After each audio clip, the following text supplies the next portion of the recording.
Someone wrote in and said, how does a layperson become a sex educator? You said lay! Oh, sorry. This is Cathy Vartuli from theintimacydojo.com. And this is Reid from readaboutsex.com. Yeah!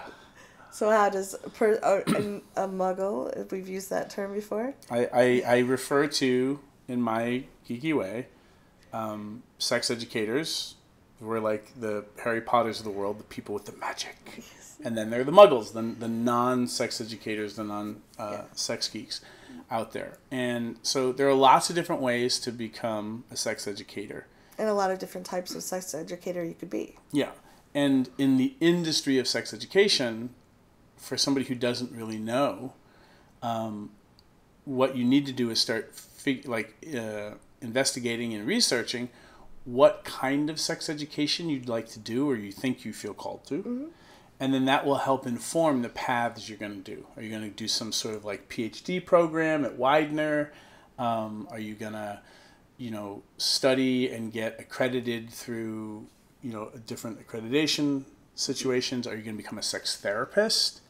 Or a coach. There's all these different things. Are you going to be like some charlatan like me jumping around like a Muppet on espresso who's just teaching workshops or creating online content? And this is something that Sex Geek Summer Camp, mm-hmm. as an institution, as a business retreat for sex educators, part of what we do is help people, expose people to all these different ideas, mm-hmm. So that you have an idea of what's going to be a good fit for you.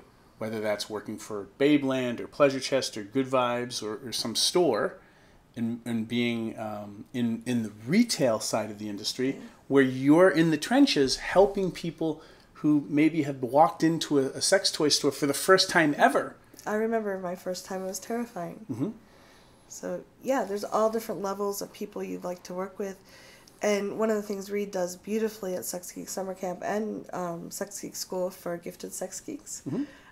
Is he helps you identify, and I've never seen this taught anywhere else this way, it's really beautiful.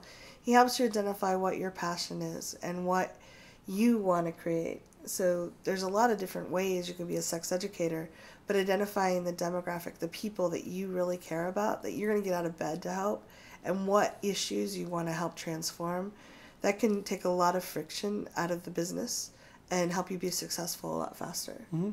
And then you can start figuring out if you really want to be the educator who writes books, mm-hmm. or has a blog, or creates videos like we do, or is somebody who wants, you want to do sex education, but you want to work with teens, and you want to work for an organization because you don't want to be an entrepreneur and hustle your own paycheck.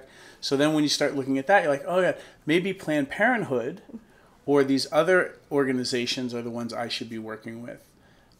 So the answer, not to escape answering the question, is there are lots of different ways for a layperson to become a sex educator, mm-hmm. and understanding that doing the research to figure it out will start to help you what track and what journey you're going to have, whether it's academia or retail or entrepreneurship, or maybe your version of sex education is being just a social worker, mm-hmm. who happens to deal with families who have abuse issues, or there's so many choices out there in the industry of empowering people around sex and relationships, and you can do the research and start to hone in on what industries might be a good fit for you, or at least where you want to start. Yeah.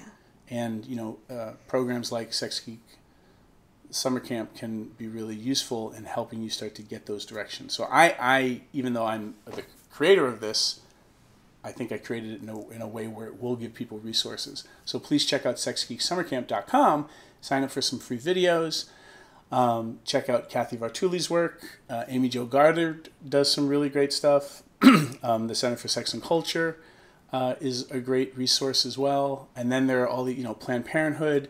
There's, just rattle off some other ones. There's ASECT, which is all for sex therapists and counselors. There's Woodhull, Sexual Freedom Alliance. There's Quad S, which is all about scientific research. Four S's. I think I already said ASECT. Oh, sorry.